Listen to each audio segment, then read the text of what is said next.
హే నమస్తే మామ అందరికీ. నేనైతే ప్రజెంట్ అరుణాచలంలో ఉన్నా. నేనైతే ఇక అవైలబుల్ అయితే ఉంటాయి. అరుణాచలంలో బస్ దిగగానే బయటకు వచ్చి ఒక ఆటో అయితే తీసుకున్నాను టెంపుల్ దగ్గరికి. 1 కిలోమీటర్ డిస్టెన్స్ ఉంది. 100 రూపీస్ ఛార్జ్ చేసింది ఇద్దరికి. మనం టెంపుల్ దగ్గరికి రీచ్ కాగానే టెంపుల్ కనిపించేటట్టు పక్కనే ఒక రూమ్ అయితే తీసుకున్నాం. ఈ రూమ్కి అయితే పర్ డే 1200 రూపాయలు అయితే ఛార్జ్ చేసిర్రు. టెంపుల్కి దగ్గర కాబట్టి కొద్దిగా ఇట్నే ఉంది. ఏసీ రూమ్ అయితే 2500 ఇట్లా చెప్పారు పర్ డే. మనం తీసుకున్న రూమ్ వచ్చేసి పెంట్ హౌస్. సో ఇక్కడ టెంపులే కాదు అరుణాచలం మొత్తం అయితే కనిపిస్తుంది. చాలా ప్రశాంతంగా అనిపించింది రూమ్ అయితే. నెక్స్ట్ మన గిరి ప్రదక్షిణ ఎలా చేయాలో చెప్తా చూడండి. ఎలా పడితే అలా చేయకూడదు, దానికి ఒక పద్ధతి అయితే ఉంటుంది, చెప్తా వినండి. మన గిరి ప్రదక్షిణ మొదలుపెట్టే ముందు టెంపుల్కి డైరెక్ట్గా వెళ్లకుండా ఈ భూతనారాయణ స్వామిని అయితే మొదటిగా దర్శనం చేసుకోవాలి. ఆ తర్వాత మనకు జంట వినాయకులు అయితే కనిపిస్తారు. అక్కడ కూడా దర్శనం చేసుకున్న తర్వాత మరొక ఆలయం ఉంటుంది. అదే అన్నామలై ఉన్నామలై అమ్మన్ టెంపుల్. ఈ 3 టెంపుల్ని మనం దర్శనం చేసుకున్న తర్వాతే గిరి ప్రదక్షిణ అనేది మొదలు పెట్టాలి, గుర్తుంచుకోండి. మేమైతే మార్నింగ్ 5 o'clock లోపల ఈ 3 టెంపుల్ల దర్శనాలు కంప్లీట్ చేసుకొని రాజగోపురం దగ్గరికి అయితే రీచ్ అయిపోయినాం. ఇక్కడి నుంచే మన గిరి ప్రదక్షిణ అయితే మొదలు కాబోతుంది. ఇక్కడ ఒక దీపం అయితే దొరుకుతుంది. ఆ దీపాన్ని తీసుకొని వెలిగించుకొని మనసులో ఓం అరుణాచల శివ అనుకుంటూ మన గిరి ప్రదక్షిణను అయితే మొదలు పెట్టాలి. మనం వెళ్ళగానే తెలుగులో కూడా రాసుంటుంది బోర్డు అయితే, గిరి ప్రదక్షిణకు దారి అని చెప్పి ఒక సైన్ బోర్డు అయితే ఉంటుంది. అక్కడి నుంచి అయితే మనం అలా స్టార్ట్ అవ్వాలి. మనం ఈ 14 కిలోమీటర్ల మొత్తం గిరి ప్రదక్షిణలో 8 లింగాలను అయితే దర్శనం చేసుకుంటాం. అందులో మొదటిది ఇంద్రలింగం. ప్రజెంట్ టైం వచ్చేసి 5:30 అవుతుంది. ఇప్పుడే గిరి ప్రదక్షిణ అయితే స్టార్ట్ చేసినాం. చూద్దాం ఎంత టైం పడుతుందని. నార్మల్గా అయితే 4 to 5 hours పడుతుందంట. గిరి ప్రదక్షిణలో ఇది మనకు మొదటిగా వచ్చే లింగం ఇంద్రలింగం. ఇక్కడ దర్శనం చేసుకొని అయితే ఇట్లా వెళ్ళిపోవాలి. ఇంకా కొంతమందికి ఈ గిరి ప్రదక్షిణ ఏ టైంలో చేయాలనే విషయం మీద కన్ఫ్యూజన్ ఉండొచ్చు. మీరు ఏ టైంలోనైనా చేయొచ్చు. మార్నింగ్ టైంలో కూడా చేయొచ్చు, ఈవినింగ్ టైంలో కూడా చేయొచ్చు. నేను అరుణాచలం రీచ్ అయ్యేసరికి ఈవినింగ్ అయింది. ఈవినింగ్ కూడా నైట్ కూడా చాలామంది గిరి ప్రదక్షిణ చేస్తూ కనిపించారు. నాకైతే ఈవినింగ్ పూట టైం ఉన్నా కానీ నేనైతే గిరి ప్రదక్షిణ అయితే మొదలు పెట్టలేదు. ఎందుకంటే మార్నింగ్ టైంలో ఇలా టెంపుల్కి రావడం అనేది ఆ వైబ్ అనేది వేరే ఉంటుంది కదా, ప్రశాంతంగా ఉంటుంది మార్నింగ్ టైంలో అయితే. అందుకే మార్నింగ్ టైంలో అయితే వచ్చేసిన. చూడండి, మనం రెండో లింగం దగ్గరికి కూడా వచ్చేసినాం. అగ్నిలింగం రెండో లింగం. ఈ టెంపుల్ కాస్త లోపలికి ఉంటుంది. సైన్ బోర్డులు ఉంటాయి, చూసుకుంటూ వెళ్ళాలి. అగ్నిలింగాన్ని దర్శనం చేసుకున్న తర్వాత మనకి ఇక్కడే కరుంగనమాల కూడా దొరుకుతుంది. కావాలంటే కొనుక్కోవచ్చు, పంతులు గారి దగ్గర అవైలబుల్ ఉంటుంది. కాస్త ముందుకు రాగానే ఈ టెంపుల్ అయితే కనిపించింది. పేరేంటో తెలియలేదు, అక్కడ తమిళ్లోనే ఉన్నాయి బోర్డులు. కాకపోతే ఇక్కడ నిమ్మకాయ దిష్టి తీసుకొని అలా శూలాన్ని కూర్చడం, దిష్టి తీసుకొని పడేయడం అయితే కనిపిస్తుంది. మనకు పూర్తి డీటెయిల్స్ అయితే తెలియలేదు. ఏదో అలా దండం పెట్టుకొని ముందరికైతే వెళ్ళిపోయినాం. మీకు ఇక్కడ కరుంగన మాల తీసుకుంటే ఒరిజినలా కదా అని డౌట్ రావచ్చు. అందుకోసమే ఇలాంటి ఒక కార్డ్ అయితే ఇస్తున్నారు. ఇది ఉంటే ఒరిజినల్ అని అయితే. మీకు ఇక్కడ అరుణాచలంలో ఫారినర్స్ కూడా చాలానే కనిపిస్తారు. ఇక్కడే ఆశ్రమాలలో ఉంటూ గిరి ప్రదక్షిణలు చేస్తూ శివభక్తుల లెక్క అయితే కనిపిస్తారు. ఇలా గుళ్ళ దగ్గర ఫారినర్స్ని చూస్తే భలే అనిపిస్తుంది మామ, వీళ్ళు కూడా మన హిందూ ధర్మాన్ని పాటిస్తున్నారని చెప్పి.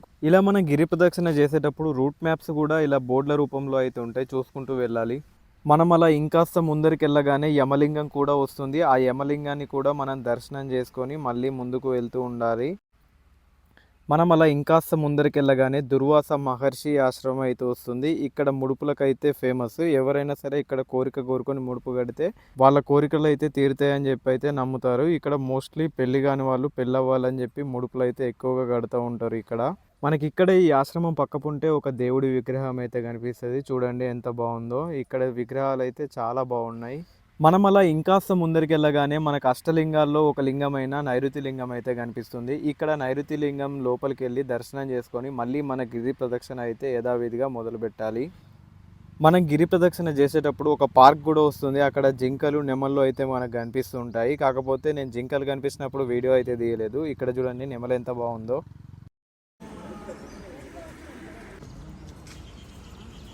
మొత్తానికి సగం దూరం అయితే వచ్చేసినాం. 8 kilometers ఉంది ఇంకా.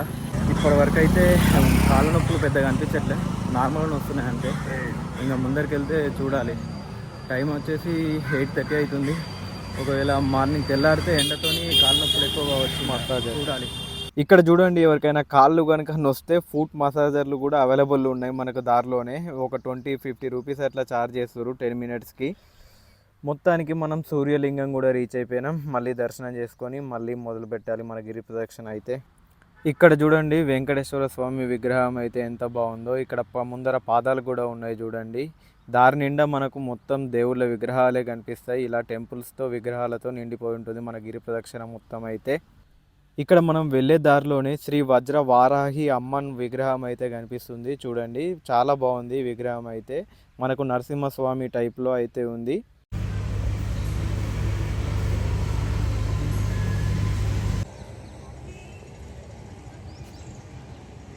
ప్రజెంట్ అయితే వాయులింగానికి 500 మీటర్స్ దూరంలో అవుతున్నాం. మొత్తానికి అయితే ఒక 8 కిలోమీటర్లు దాకా కంప్లీట్ అయింది. కాళ్ళు అయితే ఎక్కువ ఏం నోయట్లేదు, పెయిన్ వస్తుంది, కాకపోతే భరించలేనంత పెయిన్ అయితే ఏం రావట్లేదు. ఇక్కడ ద్వాదశ జ్యోతిర్లింగ దర్శనం అని చెప్పి ఒక టెంపుల్ అయితే ఉంది. ఆ టెంపుల్ కూడా దర్శనం చేసుకొని అయితే వెళ్ళండి, చాలా బాగుంది టెంపుల్ లోపల. ఇది మన 12 జ్యోతిర్లింగాలకు ఒక గ్లిమ్స్ లెక్క, ఒక నమూనా లెక్క అన్నమాట ఈ టెంపుల్ అయితే. మనం వాయులింగం కూడా రీచ్ అయిపోయినాం. ఇక్కడ వాయులింగ దర్శనం చేసుకొని మళ్ళీ మన గిరి ప్రదక్షిణ అయితే యాజ్ ఇట్ ఈస్గా మొదలుపెట్టినాం. ఇక్కడ చూడండి, ఒక ఆవు అయితే 4 కాళ్ళతో కాకుండా ఇంకా 2 ఎక్స్ట్రా కాళ్ళతో అయితే కనిపించింది. మేము అలా ఇంకాస్త ముందరికి వెళ్ళగానే మాకైతే ఒక విషయం కనిపించింది చూడండి. మనం ఎక్కడైనా సరే చిలుక జోస్యాలు చూస్తాం కదా, కానీ ఇక్కడ చూడండి కుందేలు జోస్యం. నేనైతే ఇప్పుడే ఫస్ట్ టైం చూస్తున్నా. వీడికి చిలక దొరక్క కుందేలుని తీసుకొచ్చి అక్కడ పెట్టుకున్నట్టున్నాడేమో. ఆ తర్వాత కుబేరలింగాన్ని దర్శనం చేసుకోవడానికి అయితే వెళ్ళిపోయాం. ఇక్కడ టెంపుల్ అయితే పెద్దగానే ఉంది, కాకపోతే ఎక్కడికి వెళ్ళినా దర్శనం అయితే ఒక 10 మినిట్స్ అయితే పడుతుంది ఈజీగా. ఆ టైం అయితే మన గిరి ప్రదక్షిణ మీద అయితే ఎఫెక్ట్ అయితే ఖచ్చితంగా చూపిస్తుంది. నేనైతే 4 అవర్స్లో కంప్లీట్ చేయొచ్చు అనుకున్నా, కాకపోతే ఇంకా లేట్ అయ్యేలా ఉంది. అలా కాస్త ముందరికి వెళ్ళగానే మాకైతే మోక్ష మార్గం అయితే కనిపించింది. మనం ఆ మోక్ష మార్గంలో దూరకుండా వెళ్తామా చెప్పండి. అక్కడైతే చాలా జనాలు ఉన్నారు, కాకపోతే ఇక్కడే మాకు ఇంకో గంట టైం అయితే లేట్ అయిపోయింది. ఆ జనాల్లో వెళ్ళి మోక్ష మార్గం గుండా బయటకు రావడానికి మాకైతే ఒక 30 మినిట్స్ అయితే టైం పట్టింది. కానీ అందరు చాలా ఈజీగానే వెళ్తున్నారు. నేను కూడా చాలా ఈజీగా అయితే బయటకు వచ్చి మళ్ళీ మన గిరి ప్రదక్షిణ అయితే మొదలుపెట్టినాం యాజ్ ఇట్ ఈజ్గా. ఇంకా మాకు మోక్ష మార్గం అయిపోయిన తర్వాత అసలు సినిమా అయితే కనిపించింది. ఎండ్ అయితే మొదలైపోయింది. మెల్లగా అన్ని లింగాలను దర్శించుకుంటూ వచ్చేసరికి లేట్ అయిపోయింది. ఇప్పుడు చూడండి టైం 11 o'clock అవుతుంది. ఎండ చంపుతుంది ఘోరంగా, కాళ్ళు అయితే మొత్తం గాలిపోతున్నాయి. ఇంకా ఈ టైల్స్ ఉంటే పర్లేదు, కానీ అలా డాంబర్ రోడ్ మీద వస్తే మాత్రం అంటికపోతున్నాయి ఇంకా వేడికి.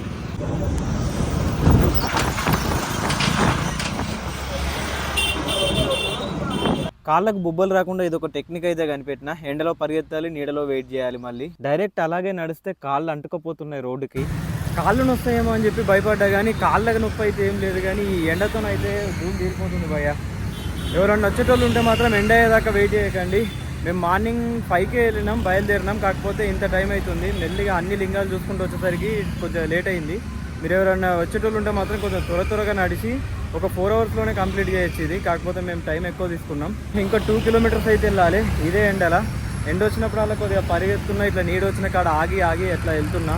మళ్ళీ దర్శనం టైమింగ్ కూడా అయిపోతుంది. 12:30కి మళ్ళీ టెంపుల్ క్లోజ్ చేస్తారు, మళ్ళీ 3:30కి ఓపెన్ చేస్తారు. సో నేను వెళ్ళే టైంకి ఎలాగో టెంపుల్ అయితే క్లోజ్ ఉంటుంది.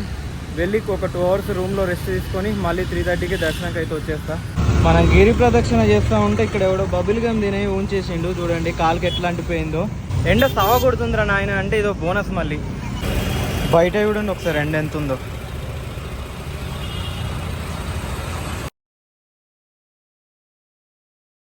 33 degrees ఎండలో నడుస్తున్నా బ్రో, కాళ్ళు కాలిపోతున్నాయి.